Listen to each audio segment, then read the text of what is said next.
Bismillah ar-Rahman ar-Rahim, salatu wassalamu ala ashraf al-Mursalin. Nous poursuivons la leçon des fonctions numériques pour les troncs communs scientifiques avec, bien sûr, le chapitre, un nouveau chapitre, fonction paire, fonction impaire. Donc, voilà le contenu de l'exercice. Étudier la parité de la fonction numérique, autrement dit, voir si la fonction est paire ou impaire ou ni paire ni impaire dans les cas suivants. Premièrement, fx égale x carré moins 4 valeur absolue de x plus 1.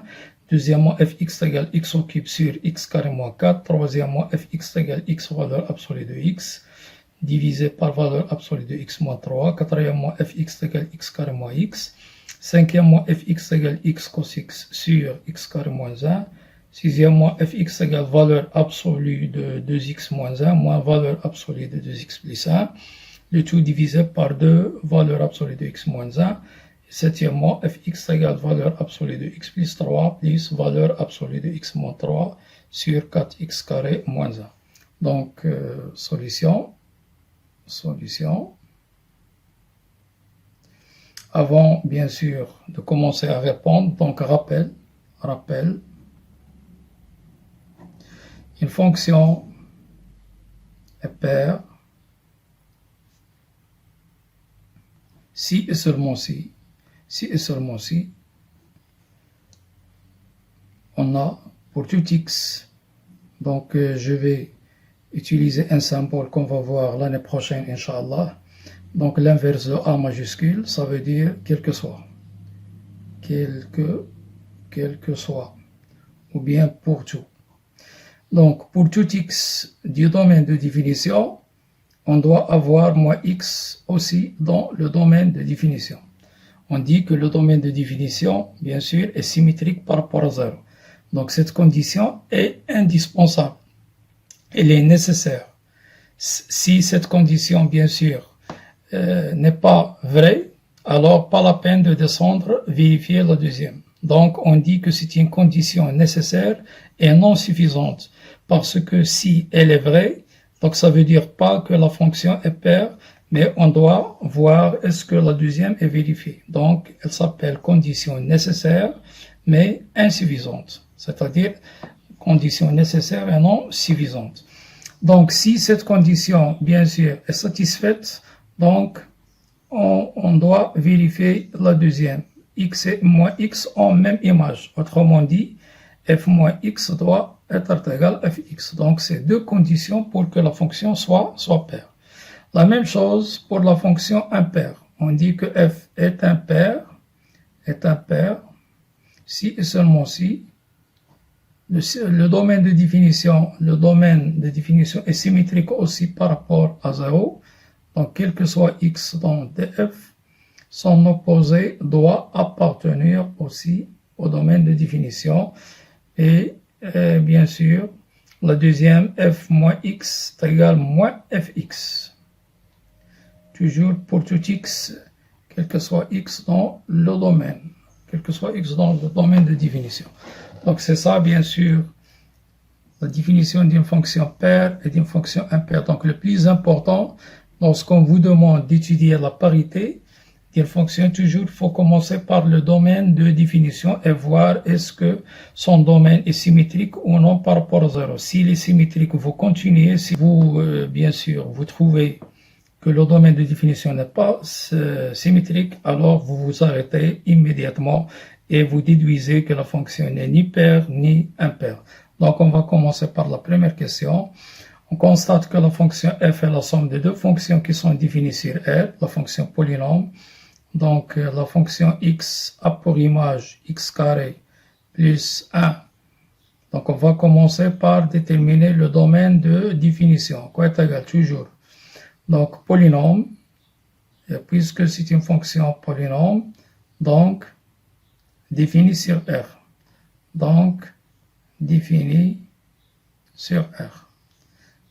La fonction aussi x a pour image moins 4 valeur absolue de x, puisque la valeur absolue de x, on l'a vu qu'elle est définie sur R, est aussi définie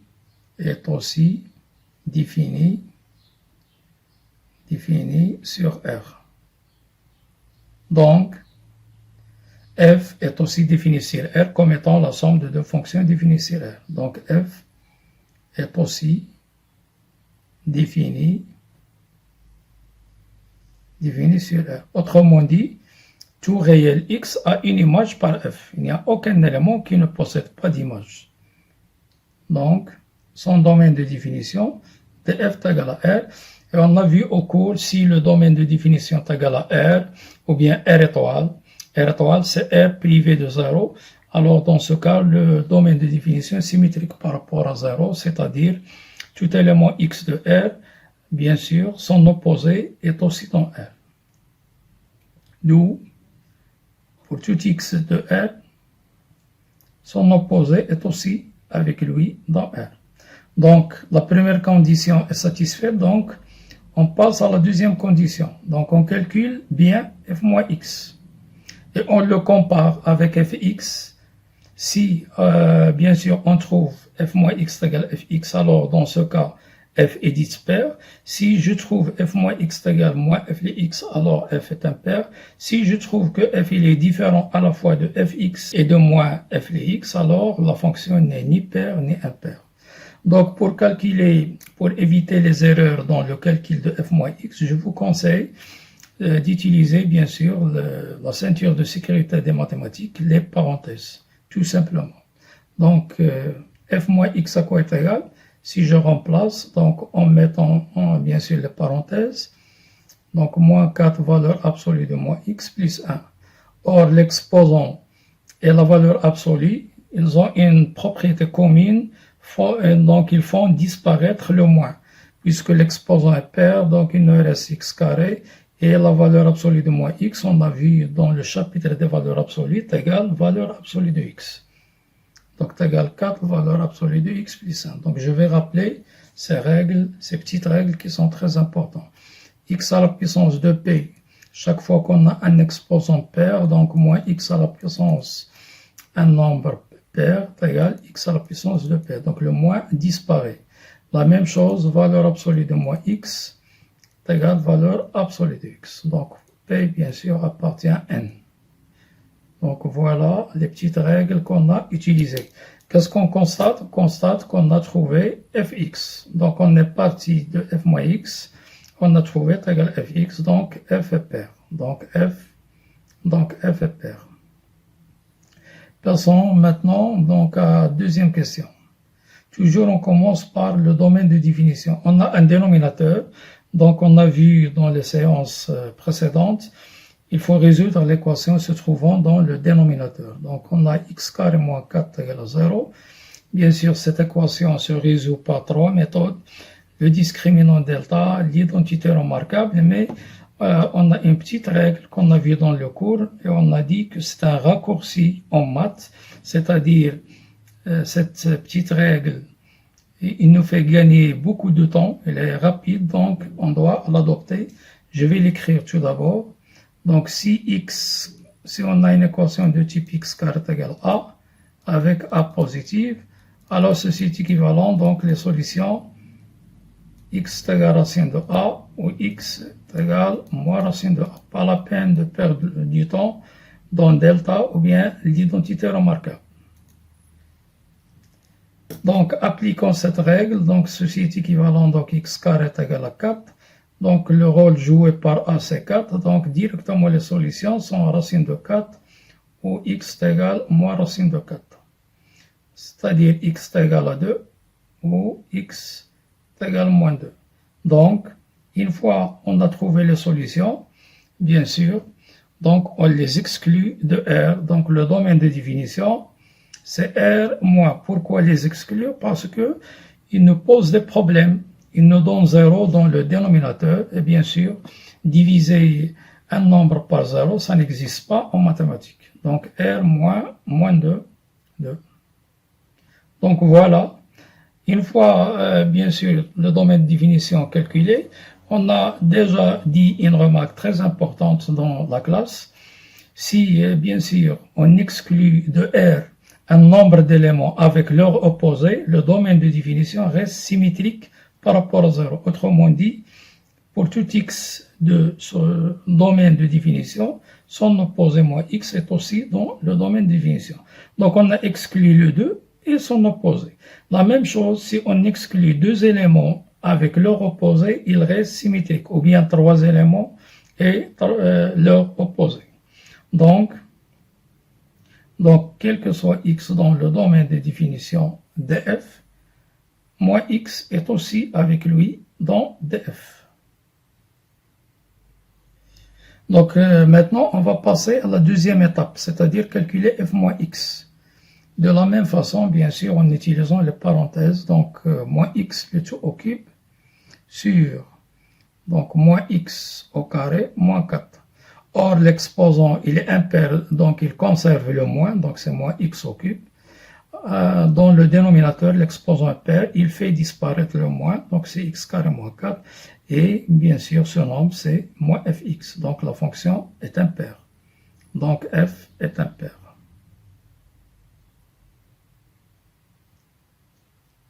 Troisièmement, là, donc toujours on commence par le domaine de définition. On résout l'équation se trouvant dans le dénominateur pour exclure bien sûr les solutions de R. Donc t égale à 0. Bien sûr, cette équation, on l'a vue dans le chapitre des valeurs absolues. Donc elle a deux solutions.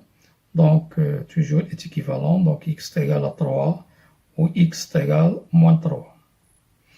Donc je vais rappeler aussi cette règle. Donc, valeur absolue de x égale à a, avec a bien sûr positif. Ceci est équivalent, donc soit x égale à a, ou x égale moins a. Donc, bien sûr, on a trouvé les solutions qui nous posent problème dans le dénominateur.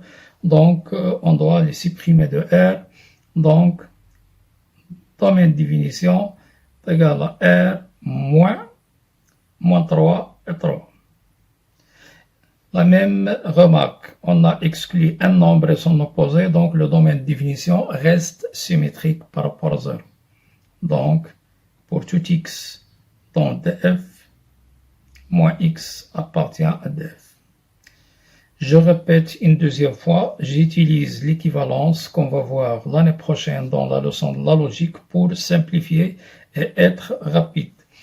Et ainsi que, bien sûr, le symbole, le quantificateur, quel que soit, qui est l'inverse de majuscule. Donc, on va passer à l'étape suivante. Donc, le calcul de f moins x est égal. Donc, je remplace x par moins x. Donc, moins x moins 3. Or, la valeur absolue de moins x est égale à la valeur absolue de x. Donc, c'est moins x valeur absolue de x sur valeur absolue de x moins 3. C'est moins fx. Donc, la fonction est impaire. Donc, f est impaire. Passons maintenant à la quatrième question. Quatrième question. Fonction f polynôme. Donc, df est égal à R. Donc, symétrique par rapport à 0. Donc, tout x dans R, moins x, évidemment, est aussi dans R. Donc, on passe à l'étape suivante, f moins x est égal à moins x au carré, moins x est égal à x au carré, moins plus x. Or, f moins x, il est différent de fx, puisque fx, il y a le x carré moins x. Nous, on a plus x. Donc, la fonction n'est pas paire. Donc f n'est pas paire. Donc, maintenant, qu'est-ce qu'il me reste à faire? Il me reste à comparer f moins x avec moins fx. Donc, je dois calculer moins fx et le comparer avec f moins x. À quoi est égal? C'est égal à moins x carré moins x. Attention, il faut mettre les parenthèses pour éviter les erreurs. Donc, c'est moins x carré plus x. Si on le compare avec f moins x, donc, ils sont différents. Donc, il est différent de f moins x. Donc, f n'est pas impaire. Donc, la conclusion, cette fonction n'est ni paire ni impaire. Et c'est un très bon exemple qui illustre, bien sûr, la faute qui circule chez beaucoup d'élèves. Si la fonction n'est pas paire, ils disent qu'elle est impaire. La même chose, si la fonction n'est pas impaire, ils disent donc la fonction sera paire. Non, c'est faux, parce que on peut trouver des fonctions qui ne sont ni paires ni impaires, et voilà un très bon exemple, cette fonction polynôme. Donc maintenant, on va passer à la cinquième question. Cinquième question, fx égale x cos x sur x carré moins 1. Domaine de définition comme d'habitude, résoudre l'équation dans le dénominateur en utilisant le raccourci, la règle précédente. Donc x carré est égal à 1, directement les solutions. Donc x est égal à racine de 1 ou x est égal à moins racine de 1. Autrement dit, donc x est égal à 1 ou x est égal à moins 1.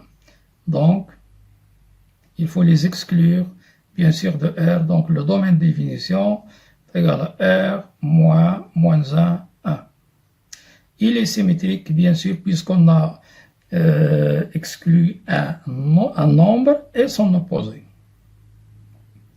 D'où, quel que soit x dans df, pour tout x dans df, son opposé est aussi dans df.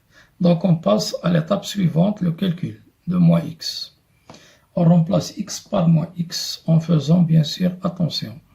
Donc cos moins x sur moins x au carré moins 1. Le cosinus c'est une fonction paire, donc on l'a déjà vu dans le calcul trigonométrique. Cos moins x est égal cos x. Cosinus c'est une fonction paire. Donc on remplace moins x cos x, bien sûr x carré moins 1. Nous trouvons moins fx. Donc, f est impair. Donc, il nous reste le 6. Le 6, puisque le 6 et le 7 se ressemblent, donc je vais vous expliquer bien sûr le 6 et le 7, vous allez le faire comme exercice de recherche. On le corrigera la séance prochaine, Inch'Allah. Donc, domaine de définition, toujours, je résous l'équation se trouvant dans le dénominateur. Valeur absolue de x égale 1 demi. Donc, x égale 1 demi ou x égale moins 1 demi. Donc,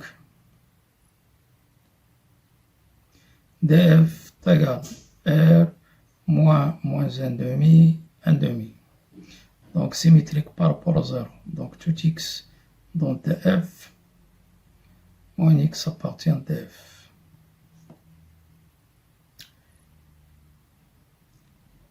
L'étape suivante, f moins x est égal, on remplace x par moins x, donc moins x, plus, attention, 2 moins x, 2 moins x, moins 1. Donc, c'est moins 1.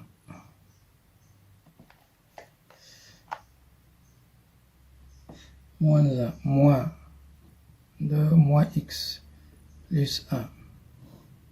Le tout sur 2, valeur absolue de moins x, moins 1. On factorise à l'intérieur de la valeur absolue par moins. Nous trouvons 2x plus 1. Moins, faisons la même chose pour cette valeur absolue. Factorisons à l'intérieur par moins, donc il nous reste 2x moins 1. Sur 2, valeur absolue de x, puisque valeur absolue de moins x égale valeur absolue de x. Or, la valeur absolue fait disparaître le moins lorsqu'il est à son intérieur. Donc, on va supprimer le moins, il nous reste 2x plus 1, moins la même chose ici, donc 2x moins 1. Sur 2, valeur absolue de x moins 1. Donc, ce sont de très bons exercices, le 6 et le 7, que je vous conseille vivement de les refaire 2 ou 3 fois pour maîtriser, bien sûr, les techniques utilisées. Donc, je vais encore une fois factoriser par moins dans le numérateur. Donc, je trouve 2x moins 1 moins 2x plus 1. Sur 2, valeur absolue de x moins 1. Et si vous regardez bien, ce n'est rien d'autre que l'opposé de fx, c'est moins fx, moins fx. Donc, la fonction, donc f est impaire. Donc voilà, on a terminé bien sûr ce chapitre de fonctions paires et impaires qui est très important. Donc la prochaine fois, on va attaquer le chapitre la monotonie d'une fonction en utilisant la définition bien sûr et le taux de variation. Donc soyez au rendez-vous. بالتوفيق إن شاء الله. لا تحرمونا من صالح دعواتكم لنا ولوالدينا ولأولادنا ولمن علمنا ولجميع المسلمين. أوصيكم ونفسي بتقوى الله والتصالح مع الله سبحانه وتعالى والحفاظ على الصلاة ليعينكم الله سبحانه وتعالى ويرفع عنا هذا الداء والبلاء. استودعكم الله الذي لا تضيع ودائعه والسلام عليكم ورحمة الله تعالى وبركاته.